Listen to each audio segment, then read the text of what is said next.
if Hunter Biden was out there selling access to the Oval Office, that would be just flat out wrong. Okay, wrong. Beyond wrong. I mean, like this is really, really bad stuff. And frankly, if Joe Biden knew anything about it, which you have to assume the guy did. I mean, for goodness sakes, it's his son. He was calling into the business meetings over and over again. As Kevin McCarthy pointed out, he made a phone call into that meeting, and what do you know? Boom, presto, a Porsche shows up the next day. I'm sorry, but if you don't see the connection between the two, then, you know, you got other issues. You got other issues. Meanwhile, somebody else saw the connection between all of it, and that would be none other than Victor Shokin, who was the prosecutor who was in charge of going after Burisma, which was a really shady energy company that had just hired Joe Biden. He sat down with Fox just the other night. Here's what he had to say. That there were illegal activities engaged in by Burisma. As a matter of fact, the criminal case had been started before me. It continued to expand. And Zlochevsky, who at the time held the post of minister and was the founder and CEO of Burisma, started bringing in people who could provide protection for him. Hunter Biden was among them. And the corruption network expanded as a result. So, yes, to answer your question, there's no doubt in my mind that Burisma was engaged in illegal activities. Okay, Devin Archer said you were... yeah, you hear Brian Kilmeade there talking about Devin Archer. Devin Archer was the business partner of Hunter Biden. And Devin Archer has come forward and testified to the House committee, oversight committee that's looking into this entire ethical disaster. He has testified that, yes, indeed, they were selling the Biden brand. The Biden brand being the big guy, right? The big guy that was sitting next to Barack Obama in the White House. And we know, we've played the clip a zillion times, that Joe Biden fired the gentleman that you just saw and heard right there, Victor Shokin, fired him, used his resources to do so, and threatened to withhold money from Ukraine if they didn't fire him. Forgive me, I've misspoken here. He got the Ukrainians to fire him, and he was very, very proud of it and said so in an interview with Richard Haass from the Council on Foreign Relations there. Amazing, right? Like, look at me. I told those guys, you better make sure that guy's fired. If he's not fired by the time I'm back on that plane, then I am not, the money's not coming. And then he said, what do you know? They fired the son of a you-know-what. Anyway, this is major material that does need to be looked into.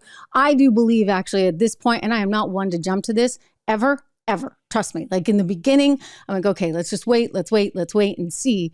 But we are now at the point where we're not getting the right information. And when we do get the right information, we find out there's a whole cover-up process going on. Whether it be the 51 spooks that came out and said, no, this laptop, this is just Russian misinformation, when in fact the FBI was investigating it at the time.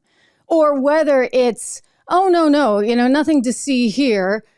And they come up with some elaborate plea deal that they negotiate because somehow the Hunter Biden lawyers, including Chris Clark, threaten that Joe Biden is going to be put on the stand. So the DOJ and David Weiss, they fold and they say, okay, here's your plea agreement. We only find out that buried within the plea agreement was a little clause that would have prevented the government from going after Hunter Biden in the future for any illegal foreign lobbying he may have done. Thank goodness we've got some honest brokers out there. And that judge, Mary Ellen Noriega, said, I'm not signing this. Is this even legal? So that whole thing broke down. But the fact that they did this, the fact that sometimes it's not even the crime. I mean, the crime seems pretty bad here, but sometimes it's not the crime, it's the cover-up. And so they're running around trying to cover this whole thing up and using their power and using their influence in really unseemly ways. This is something that was brought up in today's press conference with Karine Jean-Pierre, who basically can't answer any question, certainly not this one. But listen to what she had to say when pushed. Can you guarantee that there's no quid pro quo? I hear your question. I'm not going to get involved in this. That is a question for Hunter Biden's representatives. So, but we know that from a Hunter Biden associate now that he's sold the appearance of access to then Vice President Biden. Are you confident that he has stopped doing that? That is a question for Hunter. The question for Hunter? No. It's not a question for Hunter. And here's why I know it's not a question for Hunter. Because if he is still selling access to the Oval Office, I'm sorry, that's a question for the Oval Office.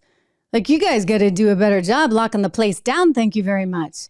Karine Jean-Pierre, if you can't answer that, I'm kind of scared. You can't even say, no, he's not doing that. That's just a question for him. You see, there's been this whole thing because there was some fancy schmancy real estate person who bought a bunch of art. She was a donor to the Democrat Party, and she bought all this art from Hunter. And then she's like in and out of the White House like some 12 times. And so reporters are starting to ask questions, especially when she gets some nifty position as like head of preserving America overseas. People are saying, well, what is it tied? Is it? Does she get the 12 visits to the White House and then the nifty position because she gave all that money to Hunter Biden for his art? We don't know. And apparently, neither does Karine Jean-Pierre. So doesn't that make you feel great? Doesn't it? Wow. Hey everyone, Trish Regan here. If you enjoyed that clip, please do me the favor of subscribing to the channel. Just hit that little subscribe button right over there. Did I do that right? Not quite, but you know where it is. Subscribe to the channel, hit the bell so that you get the alerts, and I'll see you back on the show.